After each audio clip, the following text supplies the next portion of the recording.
नमस्कार दोस्तों, मेरा नाम राकेश शर्मा है और मैं फिर से आपका स्वागत करता हूं एक्सेस के डेटाबेस ट्यूटोरियल्स में। किसी भी तरह का डेटाबेस बनाने के पहले हमें कुछ बातों को जानना बहुत ज़रूरी होता है। चलिए देखते हैं वो क्या है। जैसे कि वो मैंने आपके लिए पहले से लिख के रखा हुआ है, एक बार आप चेक कर लेंगे। Requirement before starting to design a database. ठीक है, व्हाट इज़ द ऑब्जेक्टिव, आपका काम क्या है उस डेटाबेस से। मतलब how do you want to display the data और how do you want to extract the data. आप किस तरह से उसको डिस्प्ले करना चाहते हैं या किस तरह से आप उसको निकालना चाहते हैं ताकि आप किसी जगह पे जोड़ें और उसे वो प्रॉपरली दिखे। जैसे कि मान लीजिए आपके पास एक ऑर्डर आता है, लिस्ट ऑफ ऑर्डर आपको चाहिए, ठीक है, जिसे किसी कस्टमर ने पेस्ट किया हो, ठीक है, और वो किसी एरिया का हो, चाहे वो लोकल भी हो सकता है, किसी डिस्ट्रिक्ट से आया हुआ भी हो सकता है, या किसी दूसरे स्टेट से आपको भी वो ऑर्डर दे सकता है, या उसके इन्फॉर्मेशन कि वो कहाँ का है एक्चुअली। फिर आपको उसका कुछ एक प्रिंट एविडेंस चाहिए क्या, हार्ड कॉपी के रूप में, ठीक है। अब चलिए वो ऑर्डर को और डिफाइन करते हैं कि ऑर्डर किस तरह से, कि ऑर्डर में मुझे लिस्ट ऑफ प्रोडक्ट आने चाहिए। जब भी मैं कोई भी मुझे ऑर्डर दे तो मैं लिस्ट ऑफ प्रोडक्ट को फेच कर पाऊँ, ठीक है। उसके बहुत सारे वैल्यूज़ होंगे, जैसे कि नाम होगा, अमाउंट होगा, क्वांटिटी होगा, ये प्रोडक्ट मैं लेना चाहूँगा, ठीक है। फिर उसके हिसाब से वो क्वांटिटी कितनी है, उसने कितने क्वांटिटी में उसे ऑर्डर किया है, लाइक दैट एंड ऑल, उसका टोटल, सब टोटल्स वगैरह, ठीक है। और वो ऑर्डर किसी लोकेशन के बेस पे है क्या, मतलब मैं इतना बड़ा कंपनी हूँ कि मैं शायद एक एरिया में डेटाबेस बनाऊँ और दूसरे एरिया में भी मेरा वर्क काम चालू है, तो ये लोकेशन के बेस पे भी है क्या, या इस तरह से। कस्टमर की डिटेल मेरे पास रेगुलर है क्या, मेरा कोई कस्टमर रेगुलर है क्या, अगर है तो उसका नाम, एड्रेस, अथॉरिटी क्या है उसकी, ठीक है। उसके इन्फॉर्मेशन हम लोगों ने कलेक्ट कर लिया ताकि हमें 10 बार वो टाइप करने की ज़रूरत ना पड़े, ठीक है। हार्ड कॉपी क्या कंटेन करता है, तो हार्ड कॉपी में मेरे को डिस्पैच चाहिए, इनवॉइस चाहिए, बैंक के ट्रांजैक्शन डिटेल्स चाहिए, ठीक है। तो ये सारी चीज़ें मुझे चाहिए हों। Does it requires also require certification, क्या मैं किसी तरह का सर्टिफिकेट प्रोवाइड करता हूँ। जैसे मान लीजिए मैं कोई एक तरह का प्रोडक्ट बेच रहा हूँ, जैसे टीवी हो गया, तो मैं उसे वारंटी सर्टिफिकेट दे रहा हूँ या नहीं दे रहा हूँ, उसके प्रोडक्ट के डिटेल्स क्या हैं, ये सारी चीज़ें मैं दे रहा हूँ या नहीं दे रहा हूँ, तो ये सारी चीज़ें हमें पता होनी चाहिए। फिर कौन सा एम्प्लॉय था जिसने उसे हैंडल किया, किस कौन से लोकेशन वाला एम्प्लॉय था, ठीक है, और किसने डिलीवर किया, किसने ऑर्डर लिया। तो ये सारी ऑब्जेक्टिव क्या है, ऑब्जेक्टिव मतलब मुझे ये सारी डेटा मैं देख पाऊँ, ये मेरा ऑब्जेक्टिव है। तो इससे पता चलेगा कि मेरा डेटाबेस बनेगा कैसे। अगर हमारा डेटाबेस, अगर हमारा ऑब्जेक्टिव हमें पता चल गया है कि मैं इन सारी चीज़ों से डील कर रहा हूँ, तो उसकी हायरार्की किस तरह से, मतलब वो किस तरह से सीक्वेंस में आता है। तो मैं सबसे पहले ऑर्डर का फॉर्म खोलूँ या ऑर्डर खोलूँ जिसके अंदर मैं उसका डेट और बाकी XYZ इन्फॉर्मेशन जो टाइप का, इनका 2-4 इन्फॉर्मेशन जो मुझे टाइप करना पड़े वो मैं करूँ। उसके बाद मैं सीधा सिलेक्ट करूँ कि कौन सा प्रोडक्ट है जो इस ऑर्डर में मुझे चाहिए होगा, तो प्रोडक्ट विच इज़ ऑर्डर्ड, ठीक है। वो कौन कस्टमर है, नया है, पुराना है, या फिर हमारा एक मेंबर है जिसने ये प्रोडक्ट, ये ऑर्डर में मांगा है। फिर एम्प्लॉय, कौन सा एम्प्लॉय था जिसने उसे अटेंड किया।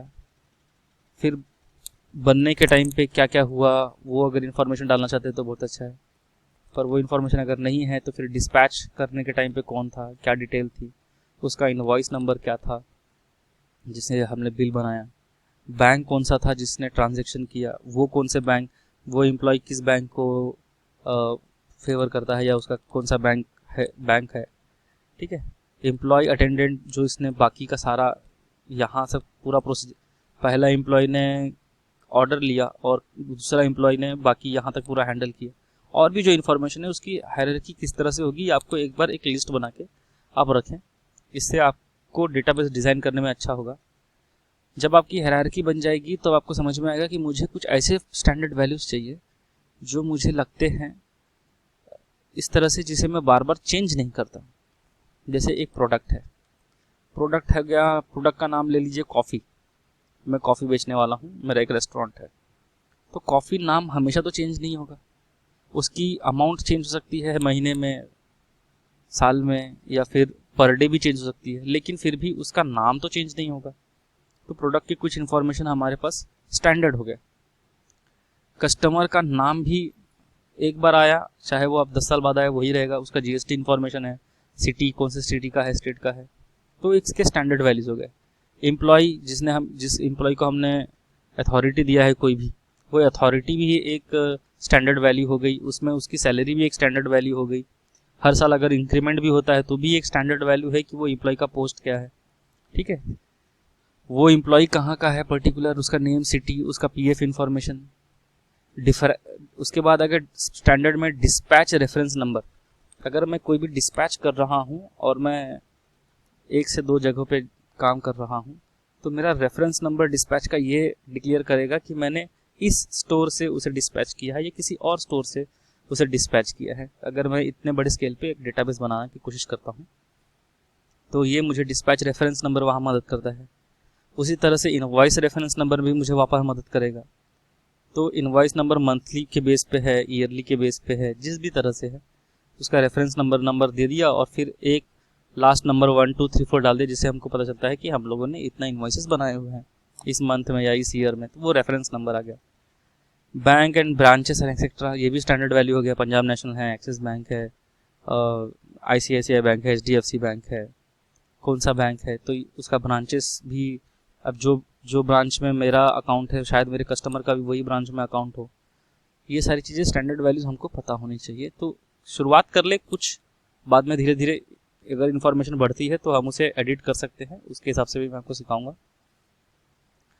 What are the references value? Reference value वो वैल्यूज होगी जिसको आपको कंपेयर करने के लिए या किसी तरह का पाई चार्ट बनाना है।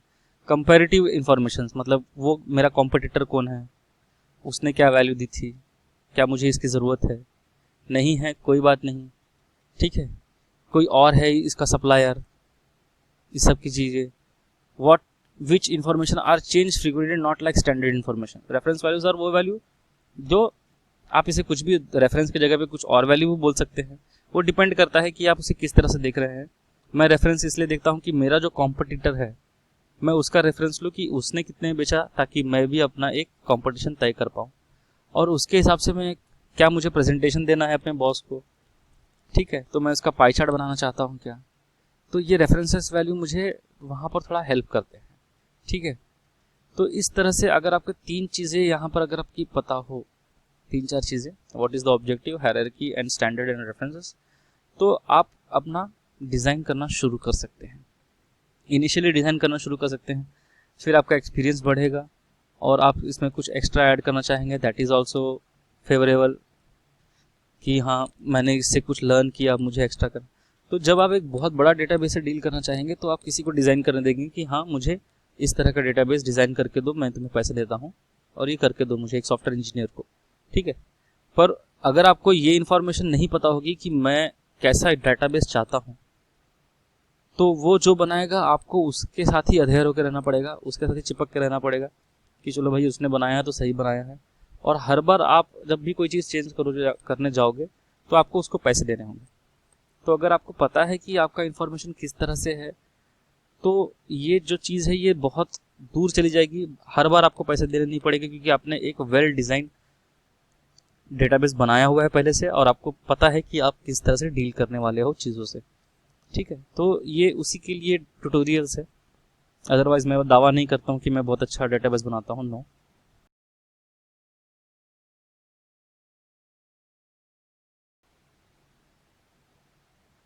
जैसा कि मैंने आपको बताया था कि मेरा ऑब्जेक्टिव क्लियर होना चाहिए, तो मेरा ऑब्जेक्टिव क्या है कि मैं एक हार्ड कॉपी प्रिंट कर पाऊँ किस तरह से, जिस भी तरह का मेरा बजटरी मुझे जिसने भी बजटरी मांगा, तो मुझे पता होना चाहिए कि किसने किसने मुझे एक बजट मांगा था कि क्या भाई ये काम तुम कितने में करोगे, तो मैंने उसे कौन से साल में दिया था, ताकि मैं अभी भी उसे कुछ बता सकूं कि समझ सकूं कि हाँ ये बंदा मेरे लिए, ये कस्टमर मेरे साथ काम करेगा कि नहीं। जिन लोगों का हम पे भरोसा है, जिसने हमें ऑर्डर प्लेस पहले ही कर दिया हुआ है, तो उसका मैंने सारे रेफरेंशियल इन्फॉर्मेशन मैंने यहाँ पर लिख लिया हुआ है, राइट। और मुझे इसका एक हार्ड कॉपी की ज़रूरत पड़ती है, या मैंने उसको बना के रखा है ताकि मैं इन फ्यूचर में वही चीज़ों को बार बार ना देखूं, कंप्यूटर में 10 बार जाके मुझे देखना ना पड़े। मैंने एक कॉपी बना ली, हार्ड कॉपी। और मान लीजिए मैं अगर मेरा कोई चाहने वाला हो या जिसको मैं देना चाहता हूँ अपनी अथॉरिटी, तो मैं उसको ये हार्ड कॉपी भी दे सकता हूँ। ओवर द टाइम शायद मेरा लैपटॉप क्रैश हो जाए या किसी तरह से मेरा डेटा डिलीट हो जाए, तो उस टाइम पे हार्ड कॉपी की ज़रूरत पड़े तो वो उसके पास रहे। तो इस तरह से मेरा वो इन्फॉर्मेशन रहेगा हार्ड कॉपी में, इसलिए मैंने ये बनाया है। ठीक है, तो इस तरह से मुझे इन्फॉर्मेशन मिल गई। मुझे कुछ स्टैंडर्ड वैल्यूज चाहिए, जैसे बैंक, एम्प्लॉय, फर्म का type, invoice reference, letter head का टाइप, ठीक है, मेटल कौन कौन से लगते हैं, प्लेस ऑर्डर का इनिशियल कोड क्या होगा, स्टेट कौन से हैं, टैक्स वैल्यूज़ कौन से हैं, टेस्ट सर्टिफिकेट कौन से हम प्रोवाइड करते हैं, वर्क प्लान कौन से हैं, यूनिट्स कौन से हैं। देखिए यूनिट्स क्या होते हैं, ये देखिए नॉस, set, assembly, work, as applied, turns, pack, KG, तो ये सब यूनिट्स हैं। तो यूनिट्स के भी इंफॉर्मेशन आपको चाहिए होंगे, राइट। तो ये आपका उसका प्लांट कौन सा है, सब प्लांट कौन सा है, वर्क टाइप क्या है, वर्क टाइप क्या है देख लीजिए, क्या फैब्रिकेशन करना है, मशीन वर्क है, मैन्युफैक्चरिंग वर्क है, सप्लाई करना है, ट्रेडिंग करना है, पहुंचा के देना है, जो भी है हम उसे वर्क टाइप में लिख सकते हैं। तो ये स्टैंडर्ड इन्फॉर्मेशन हो गया, ठीक है ना। रेफरेंशियल इन्फॉर्मेशन, जैसे कि मैंने आपको बताया था कि कॉम्पिटिटर कौन है, मेरे को चार्ट बनाना है क्या, तो मैंने कुछ एक एक्स्ट्रा बना के रखा हुआ है जिसको मैं फ्रिक्वेंटली चेंज कर पाऊँ। और ये मेरा इन्वॉइस, मुझे लास्ट इन्वॉइस चाहिए, और वो इन्वॉइस कहाँ कहाँ से वो क्या रहा है, प्लेस ऑर्डर से, ऑर्डर डिटेल से, उसका डिस्पैच करने के बाद मुझे इन्वॉइस मिल रहा है। तो इन सब चीज़ों से मुझे एक हायरार्की मिल चुकी है। तो नेक्स्ट वीडियो से हम यही देखेंगे कि कैसे हम एक प्रॉपर डेटाबेस बनाएं ज़ीरो से शुरुआत करके, और कैसे उसे हम अपने लाइफ में उसे इस्तेमाल कर पाएँ। Thank you so much.